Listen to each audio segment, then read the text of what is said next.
बृहस्पतिवार व्रत कथा। भारतवर्ष में एक प्रतापी और दानी राजा राज्य करता था। वह नित्य गरीबों और ब्राह्मणों की सहायता करता था। यह बात उसकी रानी को अच्छी नहीं लगती थी। वह ना ही गरीबों को दान देती और ना ही भगवान का पूजन करती, और राजा को भी दान देने से मना किया करती थी। एक दिन राजा शिकार खेलने वन को गए हुए थे तो रानी महल में अकेली थी।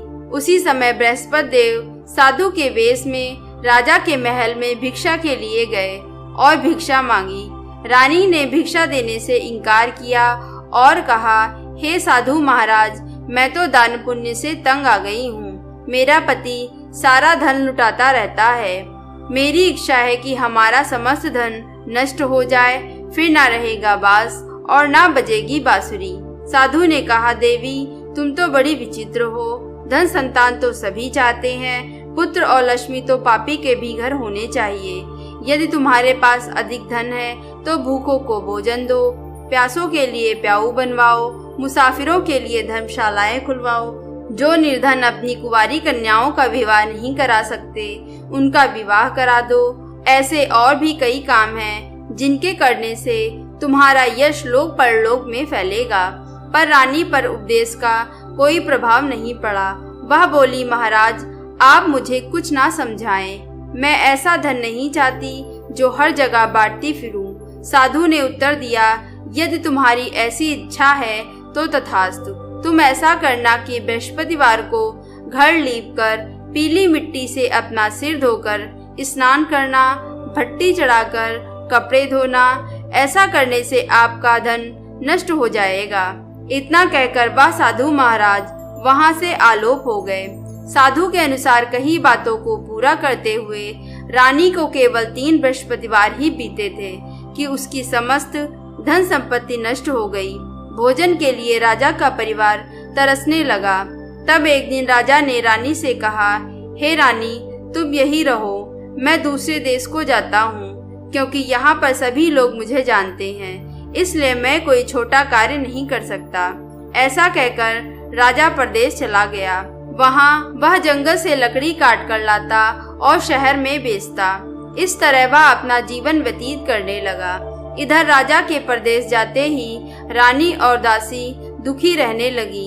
एक बार जब रानी और दासी को 7 दिन तक बिना भोजन के रहना पड़ा तो रानी ने अपनी दासी से कहा, हे दासी, पास के ही नगर में मेरी बहन रहती है। वह बड़ी धनवान है, तू उसके पास जा और कुछ हो तो ले आ, ताकि थोड़ी बहुत गुजर बसर हो जाए। दासी रानी की बहन के पास गई। उस दिन गुरुवार था और रानी की बहन उस समय बृहस्पतिवार व्रत की कथा सुन रही थी। दासी ने रानी की बहन को अपनी रानी का संदेश दिया, लेकिन रानी की बड़ी बहन ने कोई उत्तर नहीं दिया। जब दासी को रानी की बहन से कोई उत्तर नहीं मिला तो वह बहुत दुखी हुई और क्रोध भी आया। दासी ने वापस आकर रानी को सारी बात बता दी।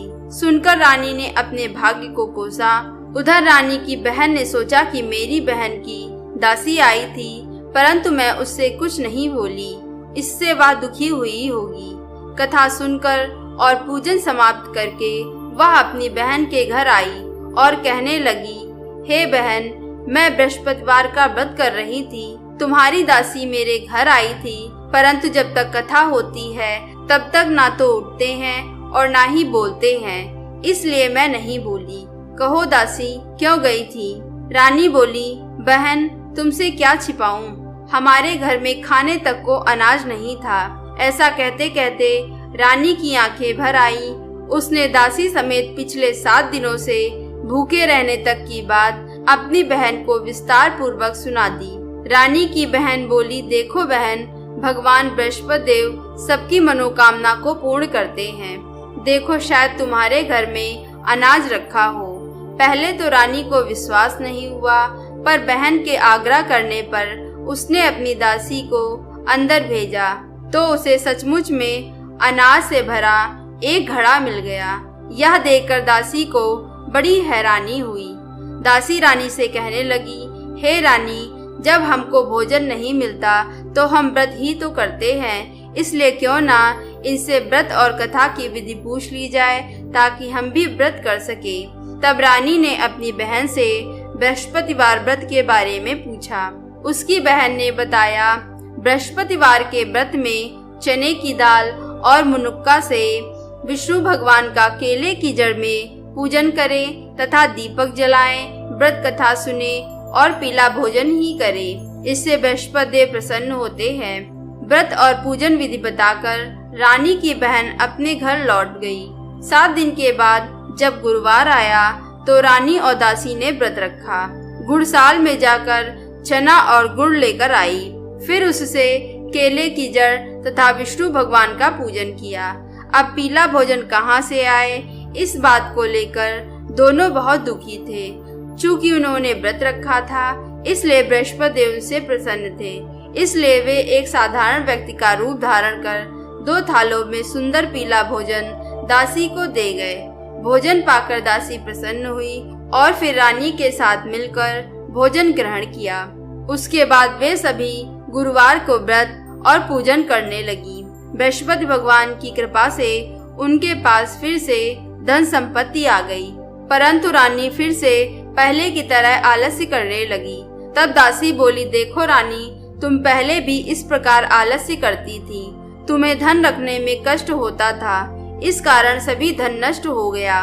और अब जब भगवान बृहस्पति की कृपा से धन मिला है तो तुम्हें फिर से आलस्य होता है।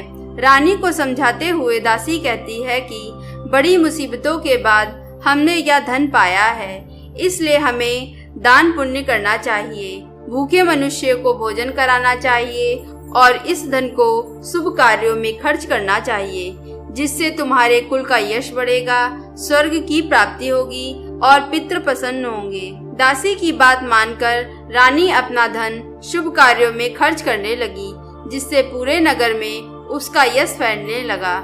दूसरी ओर राजा दुखी होकर जंगल में एक पेड़ के नीचे आसन जमाकर बैठ गया। वह अपनी दशा को याद करके व्याकुल होने लगा। बृहस्पतिवार का दिन था। एकाएक उसने देखा कि निर्जन वन में एक साधु महाराज प्रकट हुए हैं। वह साधु वेश में स्वयं बृहस्पति देवता थे। लकड़हारे के सामने आकर बोले, हे लकड़हारे, इस सुनसान जंगल में तू चिंता मग्न क्यों बैठा है?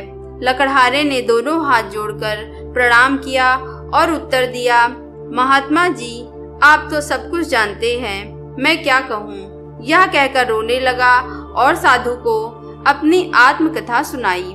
महात्मा जी ने कहा, तुम्हारी स्त्री ने बृहस्पतिवार के दिन बृहस्पति भगवान का निरादर किया है, जिसके कारण रुष्ट होकर तुम्हारी यह दशा कर दी है। अब तुम चिंता को दूर करके मेरे कहने पर चलो तो तुम्हारे सभी कष्ट दूर हो जाएंगे और भगवान पहले से भी अधिक संपत्ति देंगे। तुम बृहस्पति के दिन कथा किया करो। 2 पैसे के चने मुनुक्का लाकर उसका प्रसाद बनाओ और शुद्ध जल से लोटे में शक्कर मिलाकर अमृत तैयार करो। कथा के पश्चात अपने सारे परिवार और सुनने वाले प्रेमियों में अमृत व प्रसाद बांटकर आप भी ग्रहण करो। ऐसा करने से भगवान तुम्हारी सभी मनोकामनाएं पूरी करेंगे।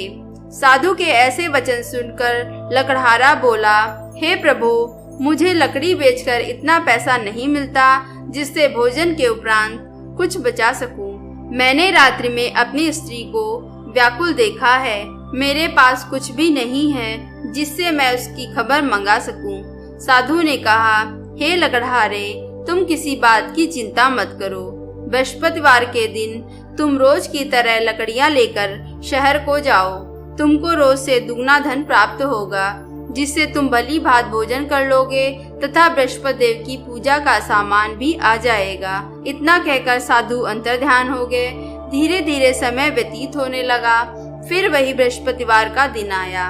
लकड़हारा जंगल से लकड़ी काटकर किसी शहर में बेचने गया।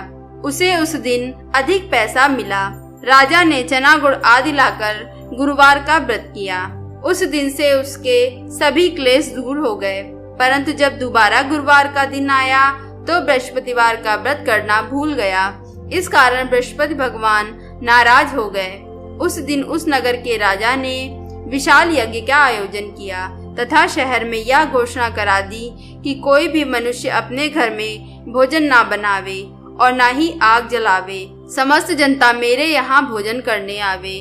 जो इस आज्ञा को नहीं मानेगा उसे फांसी की सजा दी जाएगी। इस तरह की घोषणा संपूर्ण नगर में करवा दी गई। राजा की आज्ञा अनुसार शहर के सभी लोग भोजन करने गए, लेकिन लकड़हारा कुछ देर से पहुंचा, इसलिए राजा उसको अपने साथ घर लिवा ले गए और ले जाकर भोजन करा ही रहे थे कि रानी की दृष्टि उस खूंटी पर पड़ी जिस पर उसका हार लटका हुआ था। वह वहां ना दिखाई दिया। रानी ने निश्चय कर लिया कि मेरा हार इस मनुष्य ने चुरा लिया। उसी समय सिपाहियों को बुलाकर उसको कारागार में डलवा दिया। जब लकड़हारा कारागार में पड़ गया और बहुत दुखी होकर विचार करने लगा कि ना जाने कौन पूर्व जन्म के कर्म से मुझे यह दुख प्राप्त हुआ है, और उसी साधु को याद करने लगा जो जंगल में मिला था। उसी समय तत्काल बृहस्पति देव साधु के रूप में प्रकट हुए और उसकी दशा को देखकर कहने लगे, अरे मूर्ख, तूने बृहस्पति देव की कथा नहीं की, इस कारण तुम्हें दुख प्राप्त हुआ है। अब चिंता मत कर, बृहस्पतिवार के दिन कारागार के दरवाजे पर 4 पैसे पड़े मिलेंगे। उनसे तू बृहस्पति देव की पूजा करना, तेरे सभी कष्ट दूर हो जाएंगे। बृहस्पति के दिन उसे 4 पैसे मिले। लकड़हारे ने कथा कही और उसी रात्रि को बृहस्पति देव ने उस नगर के राजा को स्वप्न में कहा, हे राजा, तुमने जिस आदमी को कारागार में बंद किया है वह निर्दोष है, वह राजा है, उसे छोड़ देना। रानी का हार उसी खूंटी पर लटका है। अगर तूने ऐसा नहीं किया तो मैं तेरे राज्य को नष्ट कर दूंगा। इस तरह रात्रि के स्वप्न को देखकर राजा प्रातः काल उठा और खूंटी पर हार देखकर लकड़हारे को बुलाकर क्षमा मांगी तथा लकड़हारे को योग्य सुंदर वस्त्र आभूषण देकर विदा किया। बृहस्पति देव की आज्ञानुसार लकड़हारा अपने नगर को चल दिया। राजा जब अपने नगर के निकट पहुंचा तो उसे बड़ा आश्चर्य हुआ। नगर में पहले से भी अधिक बाग, तालाब, कुएं और बहुत सारी धर्मशालाएं और मंदिर बन गए थे। राजा ने पूछा, यह किसका बाग और धर्मशाला है? तब नगर के सब लोग कहने लगे, यह सब रानी और बांदी के हैं। तो राजा को आश्चर्य हुआ और गुस्सा भी आया। जब रानी ने यह खबर सुनी कि राजा आ रहे हैं तो उसने बांदी से कहा कि हे दासी, देख राजा हमको कितनी बुरी हालत में छोड़ गए थे। हमारी ऐसी हालत देखकर वह लौट ना जाए, इसलिए तू दरवाजे पे खड़ी हो जा। आज्ञानुसार दासी दरवाजे पर खड़ी हो गई। जब राजा आए तो उन्हें अपने साथ लिवा लाई। तब राजा ने क्रोध करके अपने रानी से पूछा कि यह धन तुम्हें कैसे प्राप्त हुआ है? तब रानी ने कहा, हमें यह सब धन बृहस्पति देव के इस व्रत के प्रभाव से प्राप्त हुआ है। राजा ने निश्चय किया कि 7 रोज बाद तो सभी बृहस्पति देव का पूजन करते हैं, परंतु मैं प्रतिदिन दिन में 3 बार कहानी तथा रोज व्रत किया करूंगा। अब हर समय राजा के दुपट्टे में चने की दाल बंधी रहती तथा दिन में 3 बार कहानी कहता। एक दिन राजा ने विचार किया कि चलो अपनी बहन के यहाँ हो आवे। इस तरह निश्चय कर राजा घोड़े पर सवार हो अपनी बहन के यहाँ चलने लगा। मार्ग में उसने देखा कि कुछ आदमी एक मुर्दे को लिए जा रहे हैं। उन्हें रोककर राजा कहने लगा, अरे भाइयों, मेरी बृहस्पति देव की कथा सुन लो। वे बोलो, लो हमारा आदमी मर गया है, इसको अपनी कथा की पड़ी है। परंतु कुछ आदमी बोले, अच्छा कहो, हम तुम्हारी कथा भी सुनेंगे। राजा ने दाल निकाली और जब कथा आदि हुई तो मुर्दा हिलने लगा, और जब कथा समाप्त हुई तो राम राम करके मनुष्य उठकर खड़ा हो गया। आगे मार्ग में उसे एक किसान खेत में हल चलाता मिला। राजा ने उसे देखा और उससे बोले, अरे भैया, तुम मेरी बृहस्पतिवार की कथा सुन लो। किसान बोला, जब तक मैं तेरी कथा सुनूंगा तब तक 4 हरैया जोत लूंगा। जा अपनी कथा किसी और को सुनाना। इस तरह राजा आगे चलने लगा। राजा के हटते ही बैल पछाड़ खाकर गिर गए तथा किसान के पेट में बड़ी जोर का दर्द होने लगा। उसी समय उसकी माँ रोटी लेकर वहां आई थी। जब उसने यह सब देखा तो उसने अपने पुत्र से सब हाल पूछा। बेटे ने सभी हाल कह दिया तो बुढ़िया दौड़ी दौड़ी उस घुड़सवार के पास गई और उससे बोली, मैं तेरी कथा सुनूंगी, तू अपनी कथा मेरे खेत में ही चलकर कहना। राजा ने बुढ़िया के खेत में जाकर कथा कही, जिसके सुनते ही बैल उठ खड़े हुए तथा किसान के पेट का दर्द भी बंद हो गया। राजा अपनी बहन के घर पहुंचा। बहन ने भाई की खूब मेहमानी की। दूसरे रोज प्रातःकाल राजा जगा तो उसने देखा कि सब लोग भोजन कर रहे हैं। राजा ने अपनी बहन से कहा, ऐसा कोई मनुष्य हो जिसने भोजन नहीं किया है, मेरी बृहस्पतिवार की कथा सुन ले। बहन बोली, हे भैया, यह देश ऐसा ही है। यहाँ पहले लोग भोजन करते हैं, बाद में अन्य काम करते हैं। अगर कोई पड़ोस में हो तो देखाऊं। वह ऐसा कहकर देखने चली गई, परंतु उसे ऐसा कोई व्यक्ति नहीं मिला जिसने भोजन ना किया हो। अतः वह एक कुम्हार के घर गई, जिसका लड़का बीमार था। उसे मालूम हुआ कि उनके यहाँ 3 रोज से किसी ने भोजन नहीं किया है। रानी ने अपने भाई की कथा सुनने के लिए कुम्हार से कहा। वह तैयार हो गया। राजा ने जाकर बृहस्पतिवार की कथा कही, जिसको सुनकर उसका लड़का ठीक हो गया। अब तो राजा की प्रशंसा होने लगी। एक रोज राजा ने अपनी बहन से कहा कि हे बहन, हम अपने घर को जाएंगे, तुम भी तैयार हो जाओ। राजा की बहन ने अपनी सास से कहा। सास ने कहा, हाँ चली जा, परंतु अपने लड़कों को मत ले जाना, क्योंकि तेरे भाई की कोई औलाद नहीं है। बहन ने अपने भाई से कहा, हे भैया, मैं तो चलूंगी, पर कोई बालक नहीं जाएगा। राजा बोला, जब कोई बालक नहीं चलेगा तब तुम क्या करोगी? बड़े दुखी मन से राजा अपने नगर को लौट आया। राजा ने अपनी रानी से कहा, हम निर्वंशी हैं, हमारा मुंह देखने का धर्म नहीं है और कुछ भोजन आदि नहीं किया।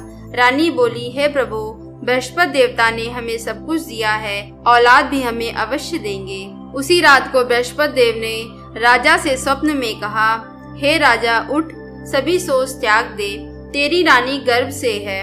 राजा की यह बात सुनकर बड़ी खुशी हुई। 9वें महीने में उसके गर्भ से एक सुंदर पुत्र पैदा हुआ।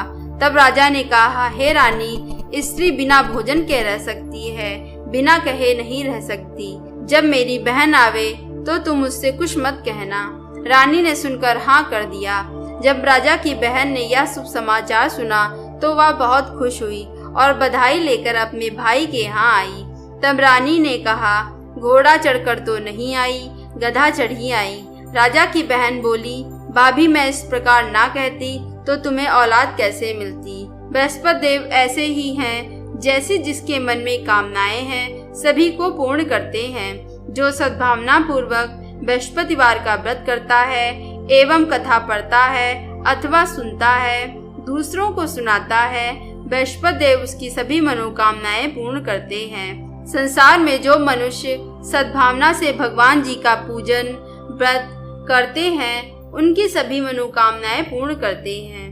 जैसी सच्ची भावना से रानी और राजा ने उनकी कथा का गुणगान किया तो उनकी सभी इच्छाएं बृहस्पति जी ने पूर्ण की। इसलिए पूर्ण कथा सुनने के बाद प्रसाद लेकर जाना चाहिए। हृदय से उनका मनन करते हुए जयकारा बोलना चाहिए। बोलो बृहस्पति देव भगवान की जय, भगवान विष्णु की जय। बृहस्पति देव की दूसरी कथा। प्राचीन काल में एक ब्राह्मण रहता था। वह बहुत निर्धन था। उसके कोई संतान नहीं थी। उसकी स्त्री बहुत मलिनता के साथ रहती थी। वह ना ही स्नान करती और ना ही किसी देवता का पूजन करती। इससे ब्राह्मण देवता बड़े दुखी थे।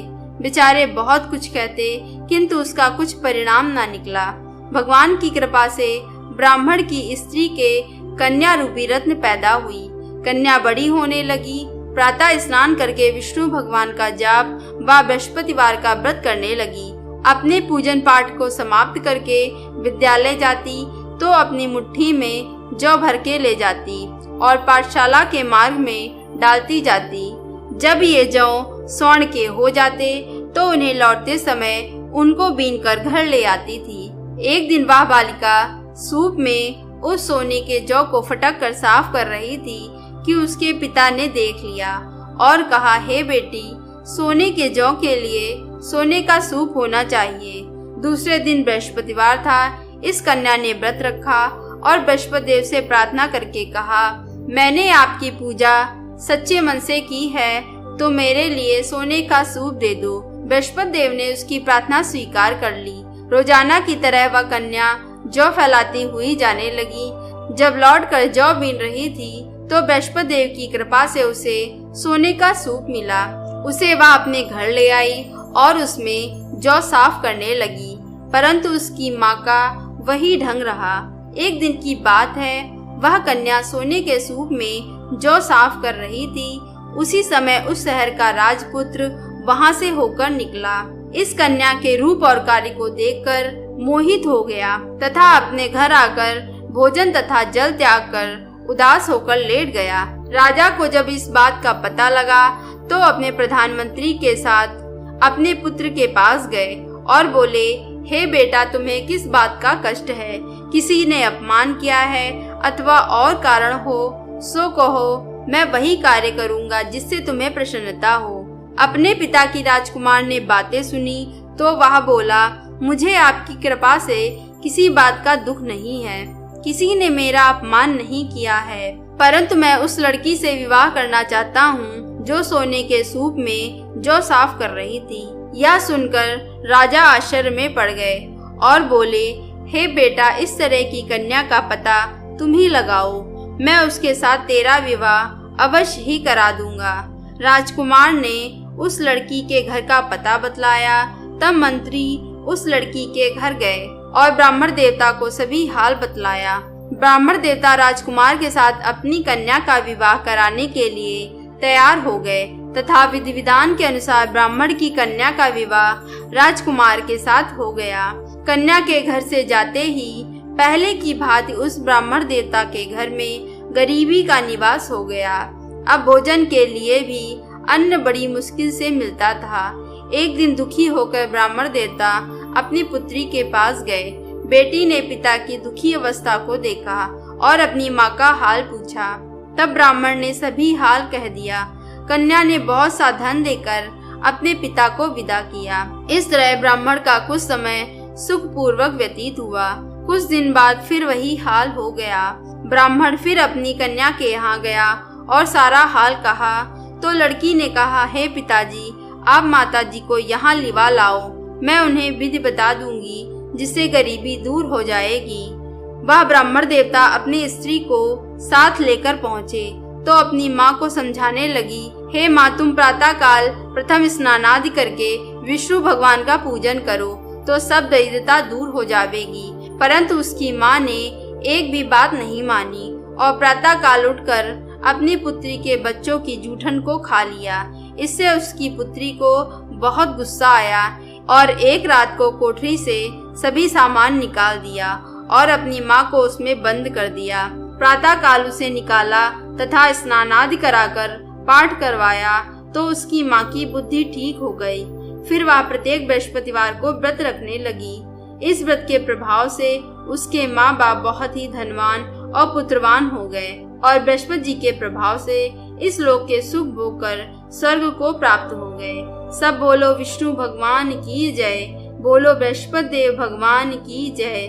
दोस्तों, अगर आपको हमारी यह वीडियो पसंद आई है तो इस वीडियो को लाइक कीजिए और शेयर कीजिए और हमारे चैनल को सब्सक्राइब कीजिए। साथ ही साथ बेल आइकन प्रेस करना मत भूलिए।